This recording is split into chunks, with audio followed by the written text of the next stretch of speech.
Shalom Bapak Ibu Saudara sekalian. Kita memulai ibadah kita Minggu pagi ini. Saya langsung membuka berdiri.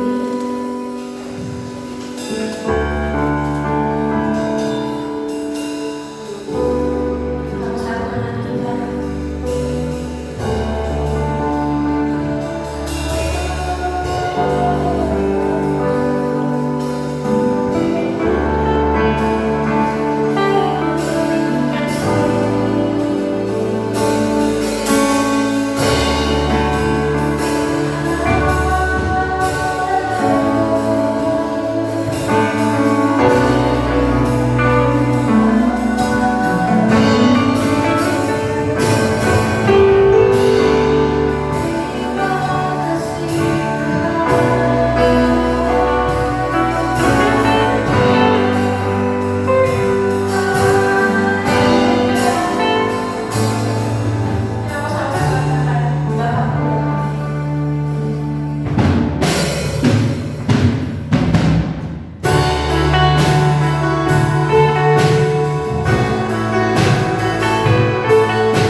Bapak, Kau telah menyertai kami di tempat ini dengan tidak kurang suatu apapun Yesus. Kiranya Kau memberkati ibadah kami dari awal pertengahan hingga selesai Bapak. Kiranya juga Kau melindungi kami Yesus agar kami dapat beribadah dengan baik. Terima kasih Bapak berkali ibadah kami dari awal pertengahan lahir. Hanya dalam nama kami berucap syukur. Haleluya. Amin. Shalom Bapak Ibu Saudara. Beri salam ke kanan kirinya. Kita mau katakan ada kuasa.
yang tidak baik yang kami persembahkan kepada Tuhan, baik ujian kami, baik sikap hati kami, baik seluruh keberadaan kami, kiranya yang terbaik hanya bagi Tuhan. Saatnya kami akan mendengar dan merenungkan firman Tuhan. Roh-Mu yang kudus, Roh-Mu yang suci melawat setiap hati dan pikiran kami. Kuasai, kendalikan dengan Roh Kudus-Mu Tuhan. Berikanlah hikmat, kemampuan, kekuatan kepada kami, sehingga ketika firman Allah sampai kepada kami, kami memiliki satu kekuatan untuk dapat menerap dan melakukannya di dalam hidup kami. Segala bentuk tipu daya muslihat iblis kami patahkan dalam nama Yesus. Tuhan membebaskan dan memberkati kami. Kami siap diberkati oleh firman-Mu di dalam dan demi nama Tuhan Yesus. Setiap kita yang percaya bersama katakan amin. Silakan duduk Bapak Ibu Saudara sekalian. Salam. Salam. Baik, puji Tuhan. Pagi hari ini kita sampai kepada Matius pasal yang ke-12. Injil Matius pasal yang ke-12 ayat 1 sampai ayat yang ke-8 tentang murid-murid memetik gandum pada hari Sabat. Kita baca bergantian ayat ini. Saya membaca ayat pertama, jemaat Tuhan, Bapak Ibu Saudara sekalian membaca ayat yang kedua, dan seterusnya. Demikian. Pada waktu itu, pada hari Sabat, Yesus berjalan di ladang gandum. Karena lapar, murid-muridnya memetik buli gandum dan memakannya. Melihat itu, katalah orang-orang Farisi kepadanya, lihatlah murid-muridmu berbuat sesuatu yang tidak diperbolehkan pada hari Sabat. Tetapi jawab Yesus kepada mereka, tidakkah kamu baca apa yang dilakukan Daud ketika ia dan mereka yang mengikutinya lapar? Bagaimana ia masuk ke dalam rumah Allah dan bagaimana mereka makan roti saja yang tidak boleh dimakan, baik oleh yang maupun oleh mereka yang mengikutinya, kecuali oleh imam-imam. Atau tidakkah kamu baca dalam kitab Taurat bahwa pada hari-hari Sabat imam-imam melanggar hukum Sabat di dalam bait Allah namun tidak bersalah? Aku berkata kepadamu, di sini ada yang berdiri di bait Allah. Jika memang kamu mengerti maksud firman ini, yang ku kehendaki ialah belas kasihan dan bukan persembahan, tentu kamu tidak menghukum orang yang tidak bersalah. Karena Anak Manusia adalah Tuhan atas hari Sabat. Puji Tuhan. Dalam ayat 1 sampai ayat 8 ini adalah merupakan cikal bakal dari pertentangan yang berlangsung sampai kepada hari ini. Kekerasan mengatasnamakan agama atau keyakinan itu begitu marak hari-hari ini. Seolah-olah agama itu atau sebagian besar agama itu memonopoli pengetahuan. Tanpa pengetahuan agama yang baik, maka pengetahuan yang lain itu dianggap salah. Seolah-olah agama itu paling tahu, paling mengerti.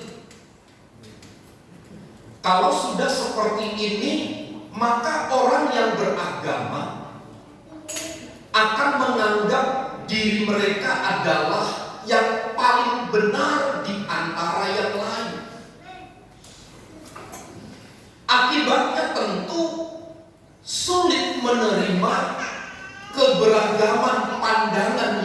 ada di sekitar justru malah mungkin cenderung tertutup, mengisolasi diri, kemudian berusaha untuk tidak ada di dalam satu komunitas karena mereka menganggap agama saya yang paling benar,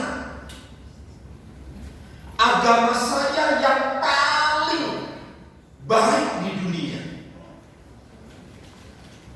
Saya tidak sedang menyudutkan keagamaan Kristen. Nanti saya akan simpulkan sedikit sebagai konklusi mengapa saya katakan demikian. Dampaknya adalah seperti tercatat dalam ayat 1 sampai ayat 8 itu, agama itu menjadi akar diskriminasi. Contoh Bapak Ibu Saudara, ada satu kepercayaan keyakinan.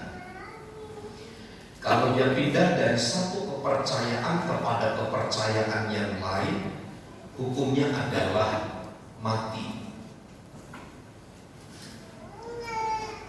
Dikucilkan dari keluarga, diasingkan dari sanak famili, sudah dianggap tidak lagi sahabat, tidak lagi rekan, tidak lagi anak, tidak lagi keluarga. Pemahaman agama tertentu yang seperti ini memunculkan sikap diskriminasi terhadap orang-orang yang ada di sekitar.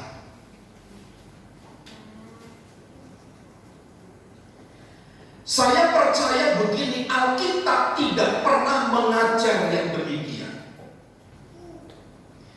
Di dalam rangka kita memandang dan memperhatikan orang-orang yang ada di sekitar, kita harus mengedepankan sebuah unsur atau satu unsur kebersamaan. Karena diskriminasi yang muncul itu sebenarnya kita sedang memungkiri atau bahkan sedang menganiaya Sang Pencipta dari orang-orang yang ada di sekitar kita itu. Agama bukan lagi menjadi satu alat untuk menciptakan kebahagiaan bersama, tetapi justru agama itu menjadi akar bagi seseorang untuk bersikap diskriminasi kepada kalangan yang lain. Kita melihat bagaimana di barat orang yang berkulit hitam itu sangat tidak diterima oleh golongan-golongan barat. Apalagi saat mereka mau berkunjung datang beribadah, warna kulit itu menjadi pembeda yang luar biasa. Sehingga mereka yang warna kulitnya hitam, mereka harus diperlakukan semena-mena, diperlakukan tidak adil. Semua dari mana? Agama, dari sebuah keyakinan. Karena agama itu dipandang sebagai sesuatu yang paling benar. Orang lain salah, orang lain selalu tidak benar, dan seterusnya. Itulah sebabnya Bapak Ibu Saudara, agama hanya diletakkan kepada bagian seperti ini saja. Dia menjadi satu inspirasi, dia menjadi satu akar sikap untuk membeda-bedakan satu dengan yang lain. Bukankah Bapak Ibu Saudara ada statement yang lebih keras daripada itu? Mengatasnamakan Tuhan yang Maha Besar, ini seringkali saya katakan, diperkenankan untuk menghancurkan, diperkenankan untuk membunuh sesamanya. Dari mana? Orang yang beragama sulit menerima keberagaman pandangan. Biasanya orang yang demikian akan cenderung tertutup. Orang lain itu dianggap musuh.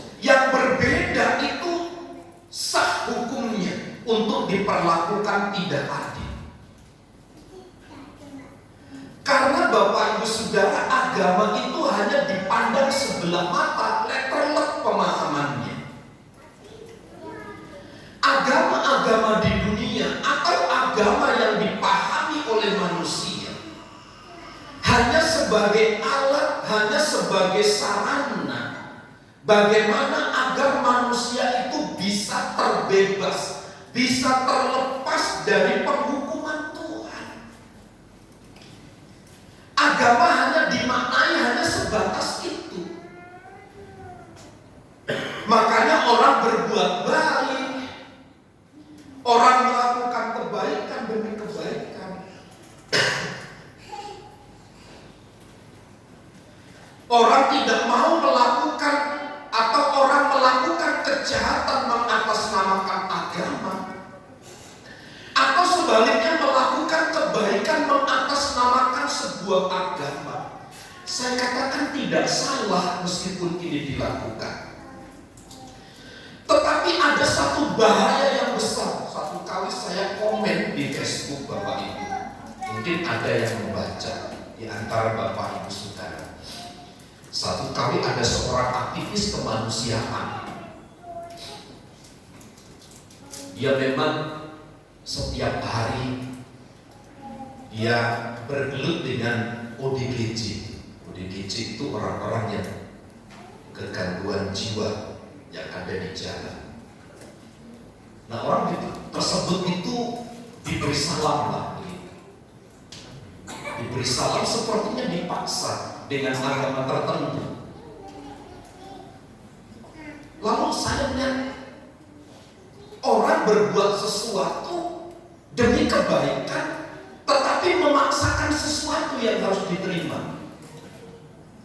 Lalu saya tulis begini, masa orang melakukan kemanusiaan harus ada labeling agama? Orang melakukan sesuatu harus ada label keagamaannya. Saya bilang, sejak kapan kalau bicara tentang kemanusiaan mengatasnamakan agama? Seperti Bapak Ibu Saudara terjadi tsunami, Bapak Ibu Saudara melihat kalau orang Kristen mengatasnamakan, melabelingkan agama, tidak diterima.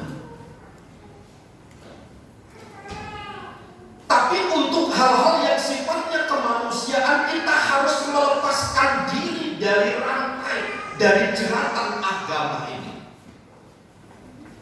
Karenanya Bapak Ibu Saudara, ketika keagamaan dipahami secara negatif, pasti muncul sikap-sikap yang diskriminasi kepada orang-orang yang ada di sekitar. Saya percaya di antara Bapak Ibu Saudara dijauhkan dari Tuhan kiranya. Ketika kita menolong seseorang, kita tanya, kita lihat KTP-nya Kristen, baru kita melepaskan sesuatu yang kita miliki, kita tolong. Dan saya tidak mengharapkan ada jemaat Tuhan punya konsep seperti itu. Lepas dari apapun keyakinan, kepercayaan mereka, demi untuk sebuah kemanusiaan, lakukan itu. Karena nanti kita akan belajar di hadapan Tuhan. Tidak ada mengatasnamakan label-label yang demikian. Karenanya Bapak Ibu Saudara, dalam konsep Matius pasal 12 ini, lihat bagaimana prinsip-prinsip orang-orang Farisi melakukan kegiatan baik pada hari Sabat itu dianggap sebagai sebuah kejahatan. Itu merupakan sebuah pelanggaran hukum yang keempat, kata orang-orang Farisi, di mana mereka harus menguduskan, menghormati hari Sabat itu. Ketika murid-murid sedang lapar bersama dengan Tuhan Yesus, mereka melihat bulir-bulir gandum, kata Alkitab. Karena mereka lapar, maka mereka memetik bulir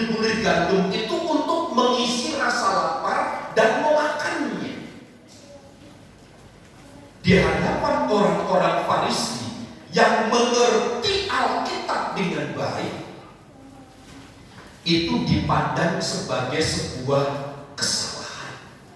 Itu dipandang sebagai sebuah pelanggaran. Inilah yang terjadi dengan agama. Sehingga perbedaan paham itu dianggap sebagai sebuah kesesatan, dianggap sebagai sebuah kesalahan. Apalagi hal itu bisa dianggap sebagai sebuah ancaman. Nah, kalau sudah aturan mainnya seperti ini beragama, Bapak Ibu Saudara, tentu agama itu akan menjadi selalu rentan terhadap yang namanya kekerasan, terhadap persekusi, terhadap orang-orang yang berbeda keyakinan pandangan. Biasakan kita melihat ada sweeping di mana-mana ya. Kenapa? Karena beda pandangan. Agama itu menjadi selalu rentan terhadap pertumpahan darah, terhadap kekerasan demi kekerasan. Nah, labeling agama yang seperti ini begitu kuat dikendalikan oleh orang-orang Farisi, sehingga mereka berkata kepada Tuhan, lihat ayat 2 itu, murid-muridmu berbuat sesuatu yang tidak diperbolehkan pada hari Sabat. Ketika mereka lapar sepelayanan dengan Tuhan Yesus,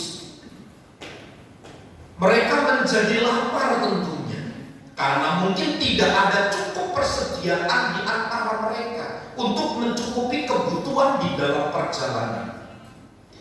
Tetapi bukan berarti rasa lapar itu menjadi berdosa ketika pada saat itu adalah hari Sabat, di mana hari Sabat itu adalah hari perhentian. Tidak boleh melakukan satu kegiatan apapun.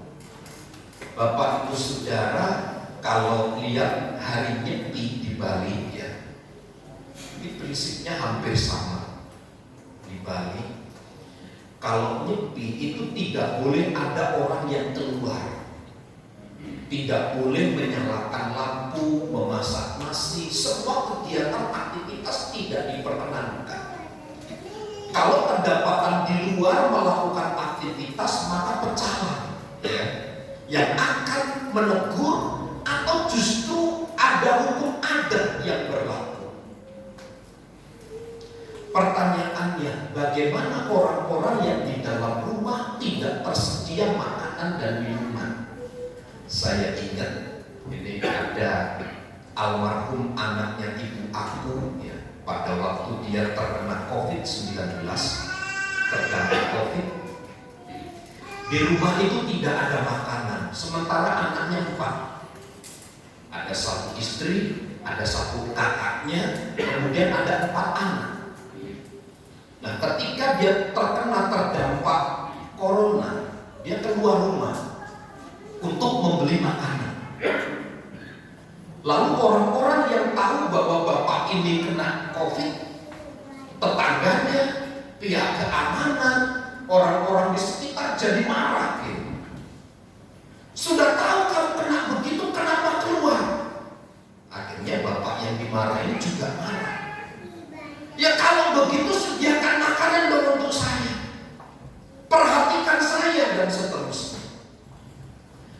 Saya melihat ada alur cerita yang hampir mirip seperti kisah Matius pasal 12 ini. Seolah-olah begini, hari Sabat itu tidak diperkenankan untuk melakukan aktivitas. Artinya Bapak Ibu Saudara, kalau dipahami seperti orang Farisi, maka kegiatan ibadah hari Minggu seperti ini dianggap oleh mereka sebagai sebuah pertentangan terhadap hukum Tuhan ini. Apalagi mereka melakukan kebaikan. Lihat apa yang Tuhan Yesus ajarkan kepada mereka untuk menyangkal satu kebenaran yang dianggap oleh orang-orang Yahudi. Tidakkah kamu baca ayat 3 apa yang dilakukan Daud ketika ia dan mereka yang mengikutinya lapar? Bagaimana ia masuk di dalam rumah Allah dan bagaimana mereka makan roti sajian yang tidak boleh dimakan, baik olehnya maupun oleh mereka yang mengikutinya, kecuali imam-imam. Makanan roti yang ada di dalam bait Allah yang dipersembahkan kepada Tuhan, tidak boleh ada satu orang pun yang makan kecuali hanya imam. Itu pun setelah para imam mengikuti ritual-ritual tertentu. Sebab kalau mereka memakan korban sajian itu, pasti mereka akan dihukum mati. Tetapi Daud dan para pengikutnya lapar. Mereka makan roti sajian di dalam rumah Tuhan itu. Tapi Tuhan tidak menghukum mereka, justru memperkenankan itu dilakukan. Bukan berarti begini Bapak Ibu Saudara, Tuhan yang mengadakan hukum Sabat, hari Sabat, tapi Tuhan juga yang memberikan kelegalan untuk melanggar. Tidak. Karena ini sangkut pautnya adalah tentang bagaimana mereka memahami dan memaknai hari Sabat yang sesungguhnya. Bahkan di dalam ayat yang keempat, bagaimana ia masuk? Seterusnya ayat yang kelima, tidakkah kamu baca dalam kitab Taurat bahwa pada hari-hari Sabat imam-imam melanggar hukum Sabat di dalam bait Allah, namun tidak bersalah. Imam-imam melanggar hukum Sabat ini kemungkinan beberapa penafsir menyatakan mereka melakukan kegiatan tata cara agama. Seharusnya kalau hukum itu ditegakkan, dipahami secara tidak tepat, maka benarlah keyakinan orang-orang Farisi. Hari Sabat itu adalah hari perhentian. Karena 6 hari kita boleh melakukan aktivitas kegiatan, tetapi pada hari yang ke-7 kita tidak boleh melakukan aktivitas kegiatan apapun. Itulah yang dimengerti oleh orang-orang Farisi. Tetapi cara pandang Tuhan berbeda dengan apa yang dipahami oleh orang Farisi ini.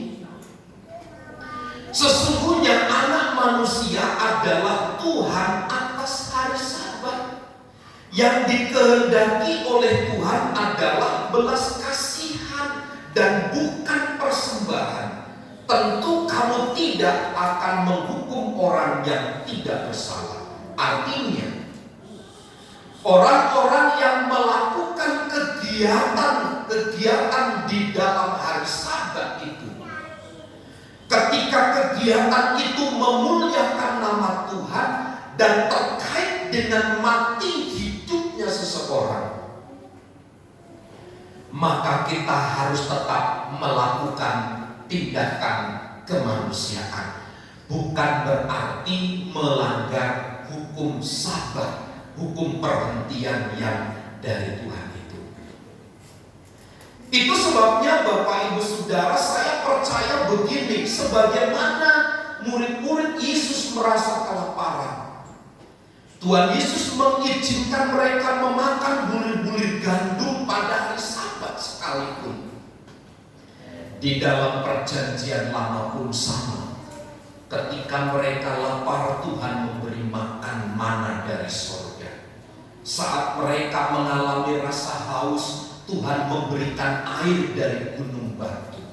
Meskipun mungkin itu adalah hari Sabat, artinya untuk sebuah kehidupan dan kematian, untuk hidup memuliakan nama Tuhan, untuk sebuah kehidupan yang lebih penting nilainya, yang lebih esensi, maka hari Sabat melakukan kegiatan bukanlah merupakan sebuah kesalahan. Itu tercatat di dalam ayat 7 bagian akhir. Itu bukan merupakan sebuah kesalahan. Itulah tadi kenapa saya katakan dalam pendahuluan, orang beragama seperti orang-orang Farisi, mereka begitu kuat keyakinan pemahamannya secara apa yang mereka baca textbooknya. Tapi firman Tuhan Bapak Ibu Saudara tidak hanya bisa dipahami, dimengerti hanya textbook begini. Karena di dalam Injil Matius, Markus, Lukas, dan Yohanes, di dalam kisah-kisah yang diungkap oleh para murid-murid itu, ada banyak perumpamaan-perumpamaan yang membangun hidup mereka yang tidak hanya dapat dimengerti dengan textbook, tapi ada perumpamaan-perumpamaan yang harus mereka pahami, mengerti dengan baik. Nah, satu pelajaran yang dapat kita petik, karenanya kita sering mendengar begini, kekristenan itu bukan agama sesungguhnya. Karena agama itu adalah bagaimana orang dapat melepaskan diri dari penghukuman Tuhan. Karena saya sadar saya orang berdosa, makanya saya beragama. Tapi di dalam kekristenan tidak. Yesuslah yang datang mencari manusia yang berdosa, sehingga kita memiliki pemahaman yang konkret, memiliki pemahaman yang baik tentang sebuah iman di dalam Kristus. Kalau kita masih diskriminasi, itu artinya kita sama seperti orang-orang Farisi. Kalau kita masih membeda-bedakan satu dengan yang lain, kita anggap yang lain itu sebagai satu ancaman bagi kita, maka lambat laun agama itu akan menjadi alat kekerasan bagi kita, sehingga kita berkata itu legal. Kita memperkusi orang lain. Karenanya Bapak Ibu Saudara, di dalam peringatan Tuhan Yesus Matius pasal 12 ini ada satu nilai yang perlu kita pahami dengan baik. Ada satu pelajaran yang penting dan berharga. Kadang-kadang ada orang berpikir bahwa hidup beragama itu baik kalau sudah mentaati peraturan dan perintah-perintah secara hurufiah. Kelihatannya ada orang berpikir seperti ini, kalau saya melakukan firman Tuhan, peraturan-peraturan, perintah-perintah secara hurufiah itu baik. Kalau demikian Bapak Ibu Saudara, hidup kita itu akan menjadi kaku. Bahkan bisa saja kita menjadi kurang manusiawi pada akhirnya. Karena sama seperti orang-orang yang beragama tadi. Orang lain yang berbeda pandangan, berbeda pendapat itu dianggap musuh, layak dipersekusi, layak diperlakukan tidak adil. Wajib hukumnya mereka menerima kekerasan dari pihak kita yang kita anggap sebagai yang benar. Ada orang-orang yang justru menderita dan terancam kematian karena menjalankan peraturan agama yang tidak tepat. Saya melihat satu kondisi begini Bapak Ibu Saudara, yang dikehendaki oleh Tuhan adalah belas kasihan. Yang dikehendaki oleh Tuhan itu adalah pengampunan dan keselamatan manusia dengan menjalankan dan menghayati perintah-perintahnya. Sebab kalau kita melaksanakan perintah secara textbook, secara hurufiah, maka kita akan menjadi gereja yang kaku. Padahal kita hidup di dalam dunia ini Bapak Ibu Saudara, kadang-kadang kita harus fleksibel. Fleksibel yang saya maksud adalah kita harus jauhkan dari konteks untuk berbuat dosa. Untuk berbuat dosa itu bukan fleksibel namanya. Itu memang terang-terangan satu pelanggaran. Tetapi fleksibel yang saya maksud di sini adalah bagaimana kita melihat, bagaimana kita memandang, bagaimana kita bersikap, bernilai terhadap lingkungan kita. Bahwa mereka adalah juga ciptaan-ciptaan Tuhan. Bukankah Tuhan Yesus juga berkata Tuhan itu memberikan hujan kepada mereka yang baik maupun yang tidak baik. Tuhan juga memelihara, menyediakan makanan kepada mereka yang jahat. Tidak mungkin Bapa yang baik itu memberi batu ketika anaknya lapar.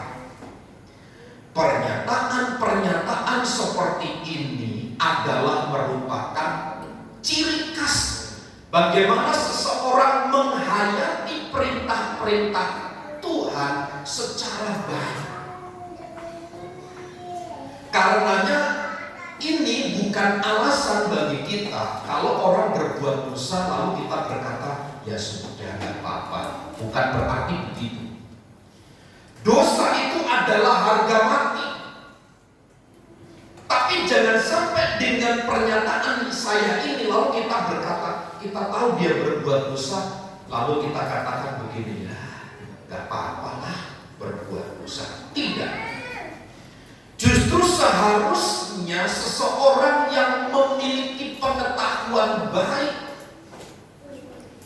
memiliki sesuatu pandangan yang baik terhadap perintah-perintah dan ketetapan-ketetapan Tuhan itulah yang menaati perintah-perintah Tuhan secara tepat itu dan menghayatinya di dalam kehidupan sehari-hari.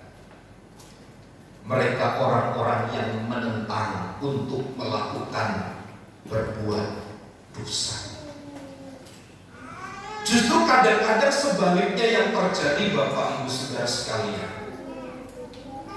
Kita memahami Alkitab, kita memahami firman Allah secara hurfiah. Kita jadi orang yang kaku Bapak Ibu. Perjalanannya, jalan yang dibuat oleh pemerintah, meskipun itu disebut sebagai jalan bebas hambatan. Apalagi kalau Bapak Ibu Saudara ke daerah Jawa, ke daerah Jawa itu ada perbatasan sekat antara satu jalan lain dengan jalan, pasti ada gajungan. Saya lihat cerita Pak Husin ketika ke Jogja dalam kecepatan tinggi, yang duduk di belakang itu seperti naik jet coaster ini, belakang mental begitu. Karena memang antara satu jalan ada satu penyekat, atau kalau ada jembatan itu seperti ada gundukan gitu. Meskipun orang berkata itu adalah jalan tol, jalan bebas hambatan, bukan berarti jalan itu menunjukkan lurus, tidak. Tapi kadang-kadang harus berbelok ke kanan, ke kiri, lurus, kanan, kiri, lurus, terus begitu. Nah, kalau keagamaan firman Tuhan dimengerti secara hurfiah, apa yang tertulis di sini, maka kita akan menjadi orang yang kaku. Justru kita adalah orang-orang yang mudah tersesat di kemudian hari. Inilah yang saya sebut sebagai anak-anak Tuhan itu harus fleksibel, punya fleksibilitas yang tinggi. Kefleksibelan ini bukan berarti kita mengizinkan kita untuk berbuat dosa, sekali-kali berbuat dosa, tidak. Tapi itu dijadikan satu alat untuk kita selalu mawas diri terhadap situasi dan keadaan yang terjadi. Itu sebabnya pengertian-pengertian ini penting. Dari kebenaran Matius pasal 12 ayat 1 sampai 8 ini, kita memahami begini, bahwa hubungan antara kita dengan Tuhan itu tidak bisa dilepaskan dari hubungan kita dengan sesama kita. Karenanya Bapak Ibu Saudara, Alkitab banyak sekali mencatat Hai suami istri, tunduklah kepada, hai suami, kasihilah istrimu. Hai istri, tunduklah kepada suamimu. Karena ukuran ketundukan seorang istri kepada suami, begitu pula lah tingkat ketundukan ketaatan istri kepada Tuhannya. Sebagaimana seorang suami mengasihi istrinya, sebegitu jugalah ukuran ketaatan kasih seorang suami kepada Tuhannya. Jadi Bapak Ibu Saudara, kita tidak bisa katakan begini, bahwa saya adalah apa adanya diri saya dan terlepas dari lingkungan. Tidak mungkin begitu. Dan sering saya katakan begini, saya juga tidak setuju kalau orang berkata, ya, mulut saya mah kasar gitu. Mulut saya mah kelihatannya tidak baik, tetapi sesungguhnya hati saya baik. Dia mah jahat di mulut saja, padahal hatinya cetek.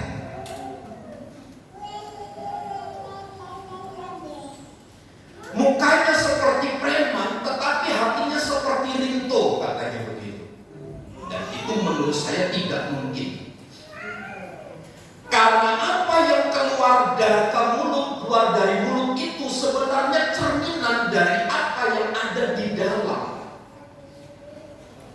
Nah, bagaimana sikap kita dengan orang lain itu juga menjadi acuan sikap kita terhadap Tuhan. Kalau kita menghargai, menghormati sesama kita, itu juga menjadi ukuran seberapa kita hormat, seberapa kita menghargai Tuhan kita. Kita berlaku hormat saja, Bapak Ibu Saudara, kadang-kadang kita tidak dihargai. Apalagi kalau kita melakukan tidak hormat. Tapi maksud saya adalah begini, kesulitan-kesulitan di dalam ranah menghargai sesama, meskipun mendapat tantangan yang begitu besar, harus tetap dijunjung tinggi kebenaran itu. Jadi sekali lagi, kebenaran ini harus dipahami dengan baik, bahwa hubungan kita dengan Tuhan tidak bisa dilepaskan hubungan kita dengan sesama. Sebagai orang-orang beriman, tentu kita menerima aturan-aturan atau perintah-perintah untuk membawa persembahan kepada Tuhan berupa harta atau barang-barang yang berharga yang Tuhan percayakan kepada kita. Namun Bapak Ibu Saudara, akan lebih penting ketika persembahan itu dalam situasi tertentu digunakan untuk menolong sesama kita, di mana mereka sedang ada di dalam bahaya kematian, di dalam kemiskinan atau kelaparan. Saya percaya seperti apa kata firman Tuhan, terlebih berkat memberi daripada menerima. Kalau kita memberi, rasanya itu nikmat, membawa sukacita, meskipun ada yang berkurang dari apa yang kita miliki.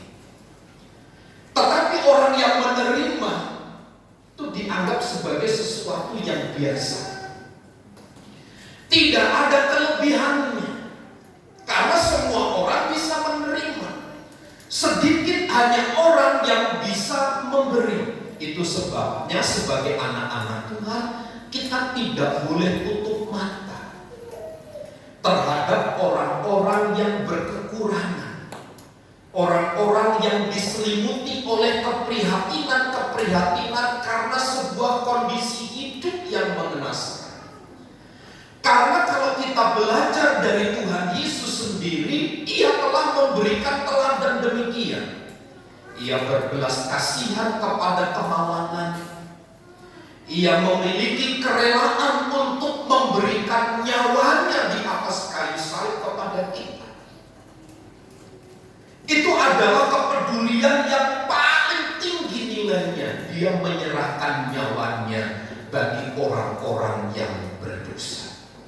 Sebab dia tahu orang-orang berdosa ini sedang begitu berserati masuk ke dalam neraka kekal.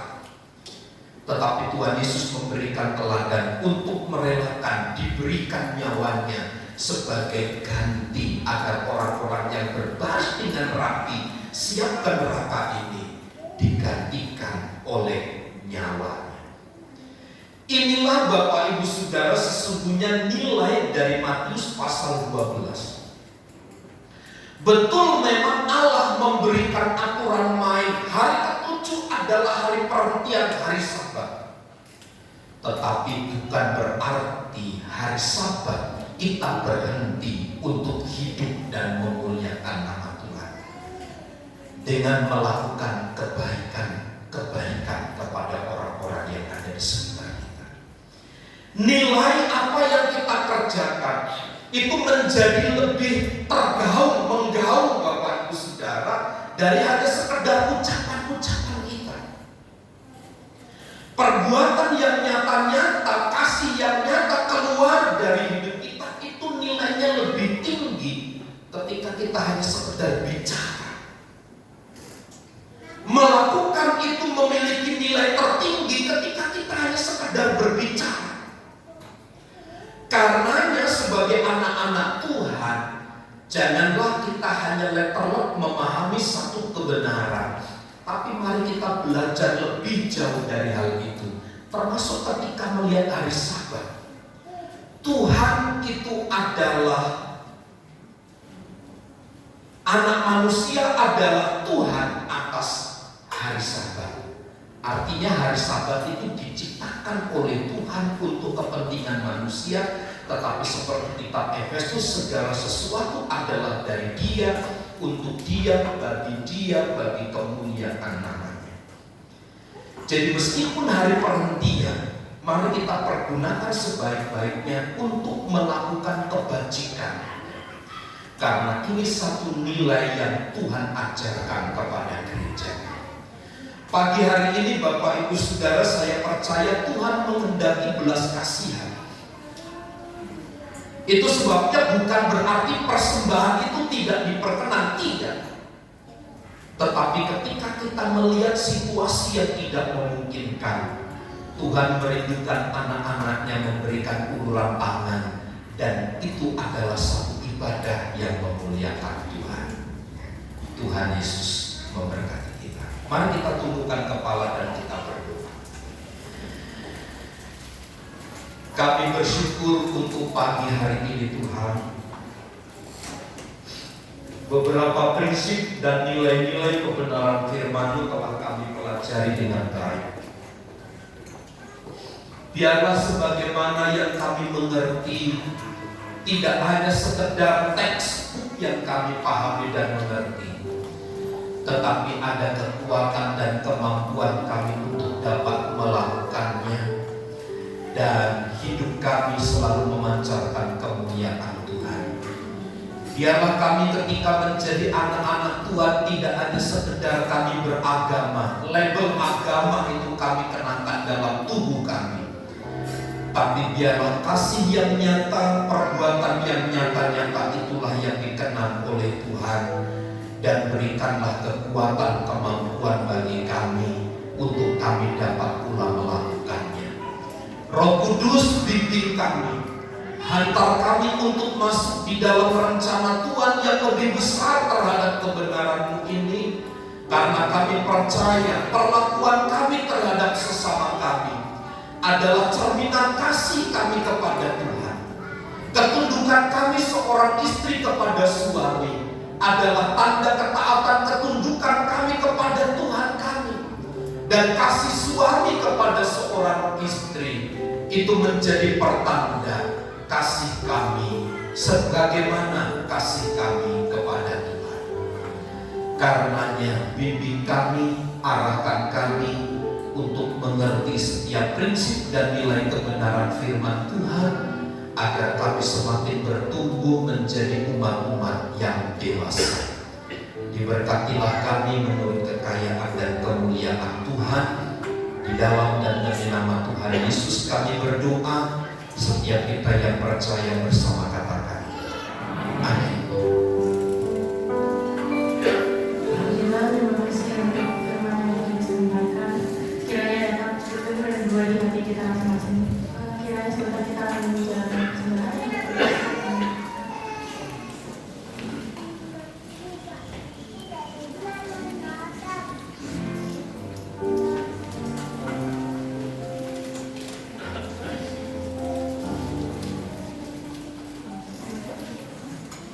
Nah, bersatu dalam doa. Bapak yang baik, terima kasih ya Bapak kalau telah menyertai kami hingga saat ini Yesus. Kiranya sebentar kami yang menjalankan persembahan ya Bapak. Kau berkati persembahan kami ini pada berkenan di hadapan Yesus. Terima kasih Yesus. Kami dalam namamu kami berdoa dan bersyukur. Haleluya.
Selamat ulang tahun kepada saudari Natalia.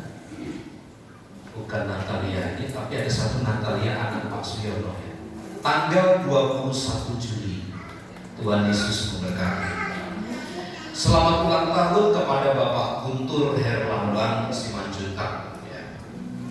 Tidak hadir, kiranya Tuhan memberkati tanggal 22 Juli. Kita berdoa bagi saudari Yohana anak Bapak Guntur yang sakit, kiranya Tuhan menyembuhkan setelah pasca operasi dan bagian khusus, supaya Tuhan tolong. Sekarang sudah ada di rumah ya. Nanti jika dimungkinkan jemaat Tuhan bisa ya, beberapa orang perwakilan bisa hadir setelah ibadah itu ke rumah Bapak Guntur untuk memberikan dukungan moral kepada keluarga ini supaya juga cepat pulih kesehatannya. Saudari Yohana, Ibu Agnes melahirkan bulan Agustus ya, sudah saat-saatnya nanti jadi dukder ya. Kiranya anak dalam kandungan ibu diberikan kesehatan dan kekuatan dari Tuhan. Berdoa bagi jemaat Tuhan yang sakit dan bagi Bapak Ibu Saudara yang belum booster. Dan yang belum booster ada? Oh, di Kota Bumi masih ada hari Selasa sama hari Kamis Sabtu. Selasa, Kamis, dan Sabtu. Kemarin belum bisa karena memang sudah habis peluru gitu, tapi dikasih waktu Selasa atau Kamis atau Sabtu ya. Karena umurnya baru mencukupi. Jadi bagi Bapak Ibu Saudara yang belum booster, karena saya dengar lagi ada satu booster lagi yang keempat, ada satu booster lagi yang keempat ya, supaya Tuhan tolong kita semua lah ya, kiranya Tuhan Yesus memberkati.